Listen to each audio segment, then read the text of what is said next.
मंडळी, व्यासपीठावरील सर्व सन्माननीय मान्यवर आणि समोर उपस्थित बेल्हे गावातील, जुन्नर तालुक्यातील आणि आजूबाजूच्या संपूर्ण बारा मावळ खोऱ्यातून आलेल्या सगळ्या मंडळींना नमस्कार.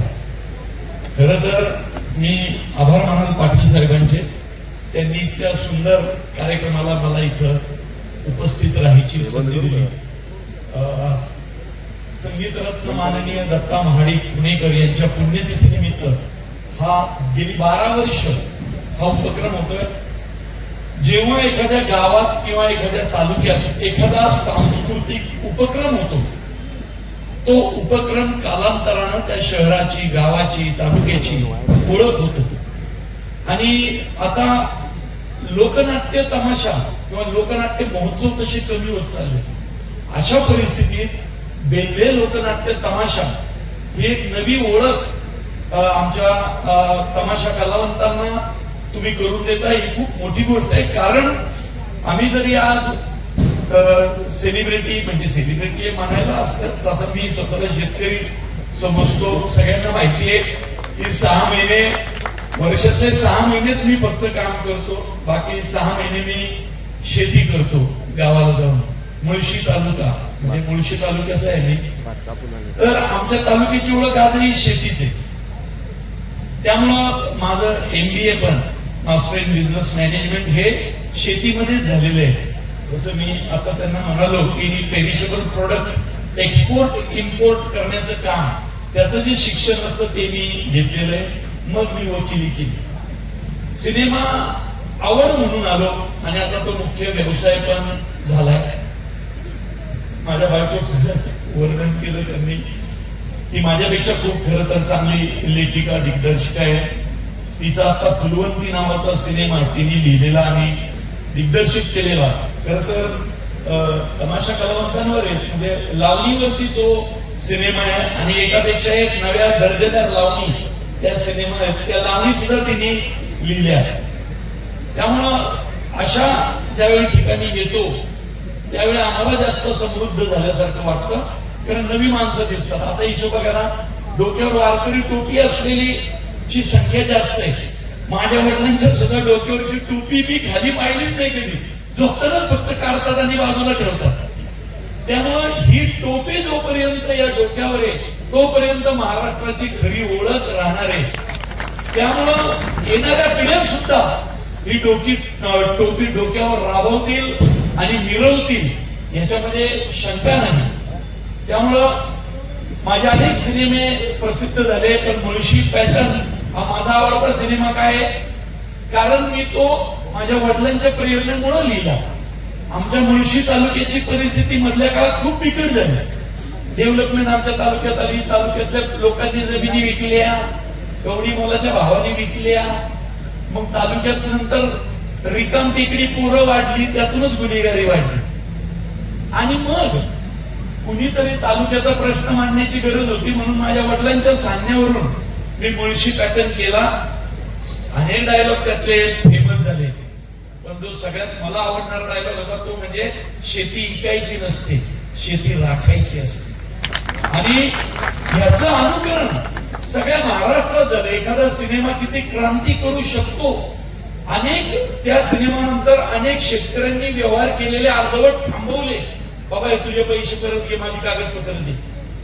मी ती शेती तशी पडून राहिली तरी ठेवील, आज नाही, मला कसायला जमत नाही, पण माझ्या पुढच्या पिढीत कुणीतरी येईल जो आमच्या 7 पिढ्यांनी राखलेली शेती अजून जोमानं पुढे नेईल. जे मी नेहमी सांगतो, येणारा काळ हा शेतकऱ्यांचा आहे, माझ्यावर विश्वास ठेवा. येणारा काळ हा शेतकऱ्यांचा आहे. मर्सिडीज बेंझने जरी लिमिटेड एडिशन गाडी काढली महागडी, तरी तो घेणारा शेतकरी असेल. एवढा सुंदर काळ हा येणारा काळ आहे. फक्त त्या काळावर राज्य करण्यासाठी आपल्या जमिनी राखून ठेवा. त्याच्यासाठी मुळशी पॅटर्न केला. आता लवकरच मुळशी पॅटर्न पार्ट 2 पण येईल, कारण अजून पुढची पण शेतकऱ्याची पुढची स्टेज दाखवली पाहिजे ना आपल्याला. त्यामुळे मंडळींनो, या एका बेल्ल्यात, नाही तर मला याची संधी कधी मिळाली असती. आज बेल्ल्यात आलो या महोत्सवाच्या निमित्तानं. तुमचे आभार. हा महोत्सव असाच चालत राहो आणि त्या महोत्सवाला काय अजून 12व्या वर्षाला 25व्या वर्षी येण्याची सुद्धा मला संधी मिळो. खूप खूप धन्यवाद. हा महोत्सव चालू ठेवण्यासाठी जे जे राबताय, आता म्हणजे हे पतपेढीचं नाव घेतलं, जगताप परिवाराचं घेतलं, त्यांच्या सहकार्यांचं जे जे राबतंय, तुमच्या सगळ्यांचं कौतुक. ही परंपरा अशीच चालू ठेवा. मित्रांनो, म्हटलं येणाऱ्या काळात हा डायलॉग क्रांती करणार आणि ती झाली या सिनेमाच्या निमित्तानं. आणि दुसरा कारण काय, शेती करणारा समाज हा खूप मोठा आहे महाराष्ट्रात. शिवाजी महाराजांच्या काळातली शेती पद्धत दाखवली होती मी सरसेनापती हंबीरराव मध्ये. शेती आणि सामाजिक विषय नसेल तर मी सिनेमाच करत नाही. आणि ही त्यामुळे मी खूप कमी सिनेमे करतो. त्यामुळे देवाच्या कृपेने 5 म्हणजे आजपर्यंत मला फ्लॉप सिनेमाच माहिती नाहीये. 5 सिनेमे केले, 5 सुपरहिट झाले. त्यातला 5वा तर सगळ्यांनाच माहिती आहे, धर्मवीर आणि धर्मवीर पार्ट 2. त्यांनी वेगळी क्रांती केली. तर त्या हंबीरराव मधला तो डायलॉग मी म्हणतो, स्वराज्यात 2-2 वर्ष पाऊस नाही पडला ना, स्वराज्यात 2-2 वर्ष पाऊस नाही पडला तरी थंडीच्या दवावर ज्वारी बाजरी काढणारी जात आपली.